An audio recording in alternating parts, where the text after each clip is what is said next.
tanpa surat panggilan, tanpa penyelidikan, tanpa diberikan kesempatan untuk memberikan keterangan sebagai tersangka, sebagai saksi, sebagai calon tersangka dan tersangka, itu pun tidak diberikan kesempatan kepada mereka untuk mengklarifikasi atau untuk melakukan pembelaan diri terhadap apa yang dituduhkan kepada mereka. Nah, kemudian dari dasar itulah secara singkat kami jelaskan bahwa kami melakukan pra peradilan.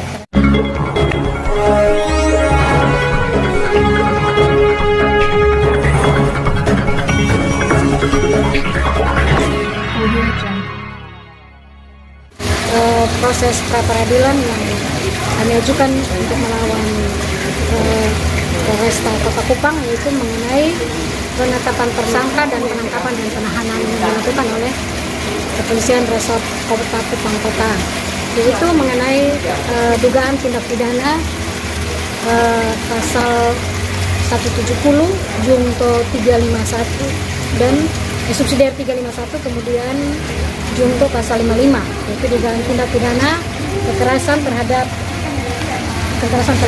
orang, ya kan?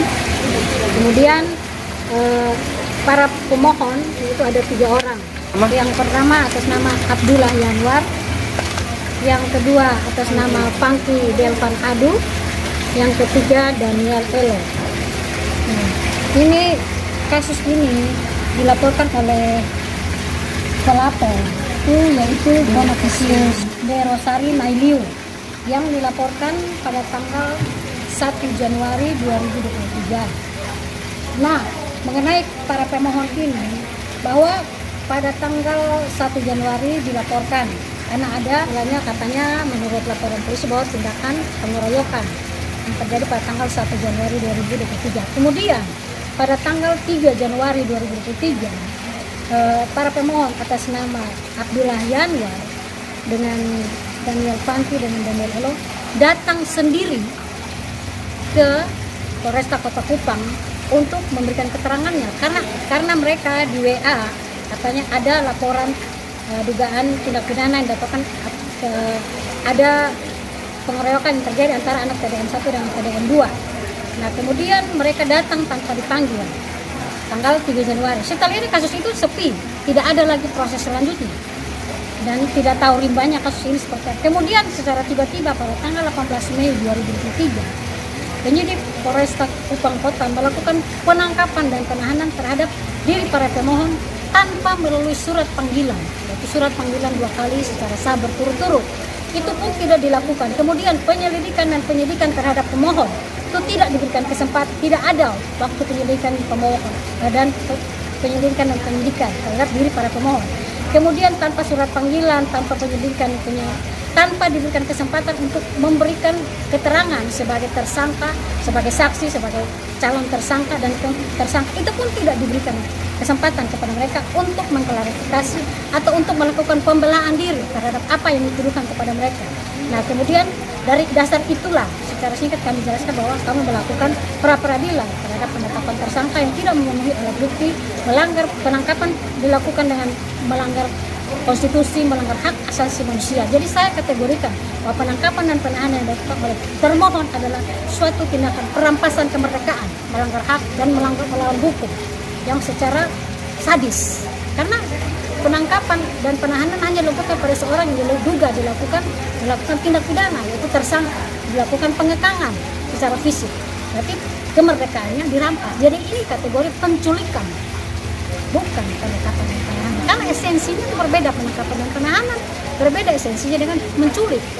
Kalau penangkapan penahanan ada mekanismenya, ada SOP-nya. Kalau penculikan tidak butuh SOP dan tidak butuh mekanisme. Esensinya berbeda, penculikan dan penangkapan dan penahanan itu mekanismenya sangat berbeda. Mungkin itu yang saya tekankan. Ketiga orang sekarang sudah ditahan? Masih ditahan sejak tanggal 18 Mei sampai hari ini mereka masih berada dalam tahanan Kepolisian Resort Kota Kupang. Sudah lakukan komunikasi dengan pihak kepolisian itu terkait penangkapan ini? Ya mereka sih ada menawarkan kepada kami untuk dilakukan mediasi kalau bisa kita berdamai.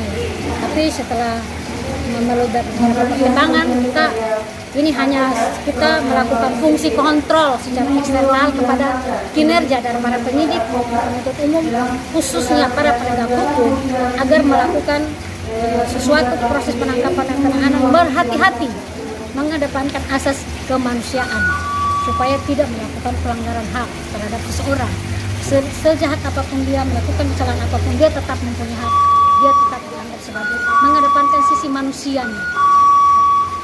Mungkin itu. Ibu, dari tentang Januari sampai dengan Mei itu, apakah ada komunikasi antara pihak kepolisian dengan para tersangka ini? Tidak pernah ada. Tidak pernah ada. Nah, kemudian tanggal 18 itulah melalui seorang anggota oknum Busel, dia menelpon dari para pemohon atas nama Abdullah Yanur, mengatakan mari kita ke kantor polisi untuk ambil keterangan. Mereka juga dengan tanpa berpikir prasangka buruk mereka mengikuti Abdullah Yanur. Kemudian sampai di kantor polisi, kemudian penyidik menelpon lagi 2 orang, yaitu Panci dan Daniel Elo. Mereka datang jam 11 malam. Kemudian saat itu juga dilakukan penangkapan dan penahanan sampai hari ini. Sampai detik ini masih ada. Jadi tanpa ada surat pemerintah ada surat. Kemudian surat penangkapan dan penahanan segera diberikan kepada keluarga sesaat, artinya segera secepatnya. Itu pun tidak diberikan 4 hari setelah mereka ditangkap. Ketika keluarga mereka menjenguk membawa makanan, baru mereka diberikan surat perintah penangkapan, itu baru diberikan. Terkait permasalahan yang sedang terjadi, apa yang Ibu harapkan? Ya, harapan saya untuk kedepannya, untuk para penyidik maupun para penegak hukum, berhati-hatilah. Artinya ada standar normatif yang jelas dalam KUHP, itu mengatur secara jelas mekanisme penangkapan dan penahanan, penetapan tersangka, itu tidak perlu diterjemahkan, kan itu sudah secara limitatif tertulis dengan jelas, sehingga mengutamakan proses itu, mengedepankan prinsip kehati-hatian dalam menetapkan tersangka agar tidak terjadi lagi hal-hal tindakan sewenang-wenang dari aparat atau abuse of power yang dilakukan. Yang ini sering terjadi di negara kita. Maka harapan saya ke depan agar ini menjadi suatu pembelajaran hukum, edukasi hukum yang baik dan berharga untuk kita berbenah diri, untuk kita bersama-sama berbenah diri untuk menegakkan supremasi hukum yang baik dan benar itu seperti apa. Terkait penahanan terhadap klien Ibu yang sedang taat, harapan Ibu seperti apa terhadap klien Ibu? Harapan saya ada mereka tetap diberikan hak-haknya, yaitu bertemu dengan penasihat hukum, dikunjungi oleh keluarga, sehingga mereka walaupun mereka ditahan atau ditangkap, mereka tetap dihargai sebagai manusia, karena mereka bukan pelaku kejahatan seperti teroris atau yang lain sebagainya. Jadi hak-hak mereka tetap harus diperhatikan. Nama saya Yakoba Yanti Susanti Siodel. Kuasa hukum ya dari? Kuasa hukum dari para Abdullah Yanwar, Daniel Elo dan Panci Adi.